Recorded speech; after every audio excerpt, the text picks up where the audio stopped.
Yo les postes, bienvenue dans cette nouvelle vidéo. Vendredi 24 juin, toujours pas de coach au Paris Saint-Germain. Alors ce qui est marrant, c'est que certes, Christophe Galtier devrait être le nouvel entraîneur du Paris Saint-Germain. Sauf problème, c'est que Nice reprend l'entraînement ce lundi. Le Paris Saint-Germain lundi prochain, c'est-à-dire le 4 juillet. Est-ce que l'OGC Nice va reprendre l'entraînement lundi matin avec Christophe Galtier? C'est la question qu'on se pose. Parce que Pochettino bloque toujours son départ. Même si les discussions pour ces indemnités se passent très bien, le temps presse. Très clairement, le temps presse. Et comme vous le savez, les promesses n'engagent que ceux qui y croient. Est-ce que la révolution est-elle vraiment en marche? Parce qu'à l'heure où on parle, toujours pas de coach officiel, toujours pas de recrue officielle, et toujours aucun indésirable qui est parti. Nous sommes maintenant à moins de 10 jours de la reprise. Donc on va voir un petit peu les informations, les postons. On va commencer avec Kylian Mbappé. Kylian Mbappé qui était présent à la draft NBA, complètement incroyable. Aucun joueur de foot n'a été invité à la draft NBA. Et Kylian Mbappé, à 23 ans, est déjà invité. C'est quand même assez incroyable. Mbappé a fait une interview aussi à BFM TV. Les habitants de New York connaissent beaucoup le Paris Saint-Germain, surtout grâce à la collaboration avec Jordan. Franchement, Michael Jordan, il a choisi un club de foot, le Paris Saint-Germain, pour représenter sa marque. C'est pour dire quand même que le Paris Saint-Germain représente beaucoup au niveau marketing. Donc voilà, maintenant ils étaient contents que... Ils étaient très contents, surtout Michael Jordan. Et la marque, Jordan et Nike, que Kylian Mbappé reste au Paris Saint-Germain. D'ailleurs, Mbappé a été très clair aussi à BFM TV. La Ligue des Champions est l'objectif clair, affiché, annoncé. Pas besoin d'émunérer les objectifs. On sait qu'il y a un chemin et meilleur buteur de l'histoire du Paris Saint-Germain, ça va très bien se passer, ça va être incroyable si je parviens à le faire. Donc là, très clairement, c'est des déclarations et des propos de champion, contrairement à Marquinhos qui avait pété les plombs à quelques jours de la fin du championnat en expliquant que voilà, il n'y avait pas vraiment de discours ambitieux de la part de Marquinhos. Et c'est ça qu'on reproche souvent aux Brésiliens dans leur carrière. C'est que dès qu'il y a quelques problèmes, bah ça y est, ça commence un petit peu à trouver des arguments bidons pour essayer de trouver des excuses. Quand tu es capitaine d'une équipe, et pas seulement au football, dans la vie en général, dans un sport en général, tu dois très clairement assumer. Assumer que tu as été mauvais. Assumer que tu n'as pas été à la hauteur de tes ambitions. Quand tu vois Marco Verratti parler, c'est très bien. Quand tu vois Mbappé parler, c'est très bien. Quand tu vois Neymar et Marquinhos parler, ce n'est pas un discours d'ambitieux. Après, moi, j'ai pas vraiment de respect pour Neymar, mais j'ai beaucoup de respect pour Marquinhos, que j'adore, qui est l'un de mes joueurs préférés au Paris Saint-Germain. Mais malheureusement, on ne peut pas nier que depuis la défaite contre le Real Madrid, il a perdu un petit peu son ambition et un petit peu ses couilles. Il va falloir qu'il les retrouve très clairement. C'est pour ça que j'ai aimé l'interview de Mbappé et surtout celle de Marco Verratti il y a quelques semaines. Maintenant les postos, on va évoquer les pistes du Paris Saint-Germain. Il y a beaucoup à dire.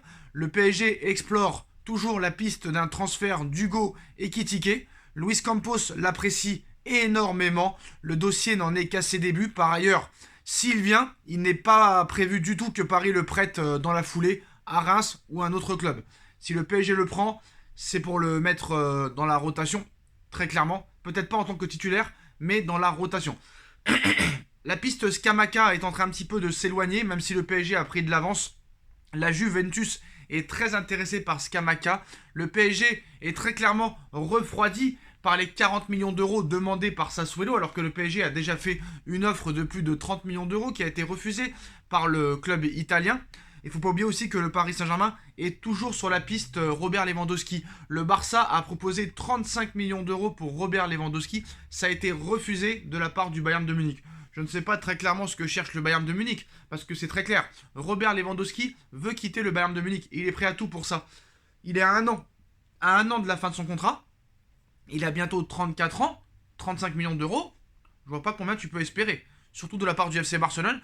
On sait que le PSG est aussi intéressé par Robert Lewandowski. On verra ce qui se passera. Mais en tout cas, pour l'instant, il donne très clairement son avantage au FC Barcelone. Mais en tout cas, Lewandowski est prêt à beaucoup de choses pour quitter le Bayern. Et il est prêt à tout pour ça.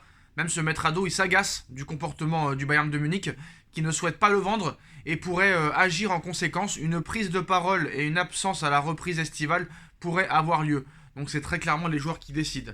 Mathis de Ligt souhaiterait quitter la Juventus de Turin. Une réunion entre sa représentante et ses dirigeants pour parler d'une prolongation de contrat. C'est très mal passé hier, c'est une information Core Sport en Italie. Bon, le PSG malheureusement n'est pas intéressé, le PSG va plus aller sur Skriniar. Bon, Mathys de Ligt, les 4 dernières années, ça n'a pas été terrible, hein. Franchement, je préfère un joueur comme Skriniar plutôt que Mathys de Ligt. Après, il y a des choses qui m'énervent un petit peu dans le supportarisme du Paris Saint-Germain. D'accord, Presnel Kipembe, il n'y a pas de souci, est un Titi parisien. Et c'est l'un des seuls à avoir réussi au Paris Saint-Germain, avec peut-être Adrien Rabiot. Mais le problème, c'est que l'argument du supporter du Paris Saint-Germain, c'est que sous prétexte que Presnel Kipembe est un Titi parisien, il faut le laisser titulaire. Je ne suis pas du tout d'accord avec ça. Kipembe, ça fait quand même plus d'1 an et demi qu'il est en dessous de son niveau. À juste titre, comme Marquinhos. Et je suis désolé, si Skriniar est meilleur, si Ramos est meilleur, il faudra qu'il aille sur le banc. Peu importe qu'il ait été formé au Paris Saint-Germain ou non. Il faut arrêter un petit peu les états d'âme maintenant. Pareil pour Neymar, hein. Apparemment, le PSG négocie avec Chelsea pour Neymar. On sait que le PSG veut se débarrasser de Neymar, même si Neymar, pour l'instant, n'a pas l'intention de quitter le Paris Saint-Germain. Le PSG cherche désespérément une porte de sortie à Neymar, mais le dossier s'annonce délicat pour Luis Campos et Nasser Al-Khelaifi. Dans ses interviews accordées à la presse française et internationale en milieu de semaine, Nasser n'y est pas allé par quatre chemins au moment où il a été question de l'avenir de Neymar. Les joueurs qui n'entrent pas dans le projet mis en place par le Paris Saint-Germain seront poussés vers la sortie. Un indice de taille pour le Brésilien sous contrat avec le Paris Saint-Germain jusqu'en 2026. Le Brésilien a la possibilité de prolonger son bail jusqu'en 2027, ce qu'il pourrait faire dans la mesure où il se sent très bien à Paris maintenant. De plus, il n'a pas réellement apprécié les déclarations de Nasser Al-Khelaifi, ce qui pourrait l'inciter à rester au Paris Saint-Germain afin de faire barrage à la volonté des dirigeants parisiens de s'en séparer. Donc par ailleurs, c'est le salaire XXL de Neymar, hein, lequel perçoit 3 millions d'euros par mois au Paris Saint-Germain, qui bloque tout transfert. Alors Neymar vers Chelsea, on en parle depuis plusieurs semaines, la rumeur est revenue dans le devant de la scène aujourd'hui, donc c'est ainsi que selon les informations de Todo Fijaes en Espagne, une solution à peine imaginable, hein, pour un joueur du calibre de Neymar, qui est actuellement creusé par Luis Campos et Nasser Al-Khelaifi dans le but de se séparer du Brésilien. Le média affirme qu'un prêt de Neymar est à l'étude et que Chelsea a manifesté son intérêt pour récupérer l'ancien crack du FC Barcelone et du FC Santos sous cette forme. Donc, dans le détail, hein, la formule proposée par Chelsea serait un prêt avec option d'achat non obligatoire, affiché et estimé à 50 millions d'euros. Rien n'est en revanche détaillé en ce qui concerne la prise en charge du salaire, qui sera évidemment l'entrejeu central des négociations si jamais le PSG prête Neymar à Chelsea. De son côté, Neymar voit d'un bon oeil peut-être un départ vers Chelsea, un grand club européen dans lequel il retrouverait peut-être un entraîneur avec lequel il entretenait globalement de bonnes relations et un bon niveau au Paris Saint-Germain en la personne de Thomas Tuchel. Reste maintenant à voir si l'information se confirmera. Si tel est le cas, nul doute qu'il pourrait s'agir du transfert le plus improbable de dernières années. Franchement, Neymar prêté 1 an, honnêtement, si partir à Chelsea peut le relancer et après on le récupère, mais si jamais il fait encore de la merde quand on le récupère, ça sert à rien. Franchement, moi je pense que voilà, Neymar, tu le vois un petit peu encore dans ses stories Instagram, dans ses stories Twitter. C'est plus réellement un joueur de football. Parce que moi, ça me fait rire sur Twitter. Vous savez ce qu'ils font sur Twitter? Ils disent tous, mais comment le PSG peut se débarrasser de Neymar? Et ils te mettent le match contre le Bayern de Munich. Vous savez, le match retour des quarts de finale de Ligue des Champions en mars 2021. Ou en avril 2021, excusez-moi.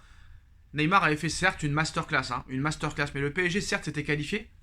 Neymar avait fait un très grand match. Mais à l'arrivée, Neymar, c'est 0 but, 0 passe décisif lors du match retour contre le Bayern de Munich. Je parle du match retour, pas du match aller où le PSG a gagné 3-2. Je parle du match retour, le quart de finale en 2021, où le PSG s'impose. Le PSG perd 1-0 à domicile avec une masterclass de Neymar, certes, qui aurait pu mettre peut-être 4 ou 5 buts lors de ce match.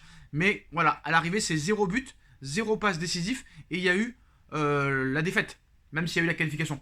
Donc, l'argument de mettre un match de Neymar où il a été très bon, mais qu'à l'arrivée, il sort avec 0 but, 0 passe décisif.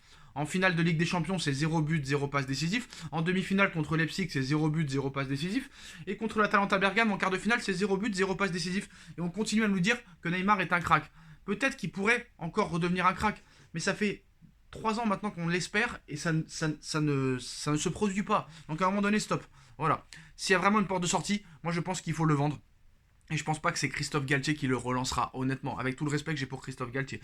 En tout cas, Seko Fofana au PSG une recrue qui pourrait arriver très vite, qui a été validée par Mbappé en quête d'un nouveau renfort pendant ce mercato estival au milieu de terrain. Le PSG continue d'avancer ses pions dans le dossier Seko Fofana. Donc un transfert à 40 millions d'euros serait possible. Contact établi entre le PSG et Lens pour Seko Fofana. Les dirigeants parisiens ont commencé à discuter avec leur homologue lensois au sujet du capitaine et milieu de terrain ivoirien du Racing, auteur d'une saison, même de 2 saisons, 2020-2021 et 2021-2022, de très haut niveau.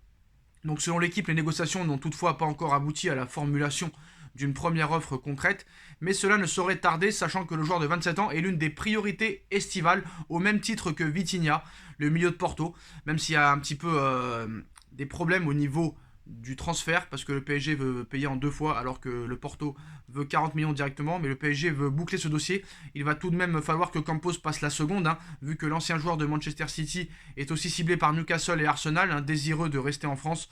Surtout si l'opportunité PSG venait à s'offrir à lui. Moi, Seko Fofana, j'y vais directement. Je préfère Seko Fofana, honnêtement, à Renato Sanchez. Moi, Vitinha et Fofana, c'est vraiment très très bien. Renato Sanchez, il est très bon, mais malheureusement, très souvent blessé, très souvent irrégulier. Et en plus, le PSG n'a proposé que 10 millions d'euros à l'heure actuelle pour Renato Sanchez. Lille voudrait le double.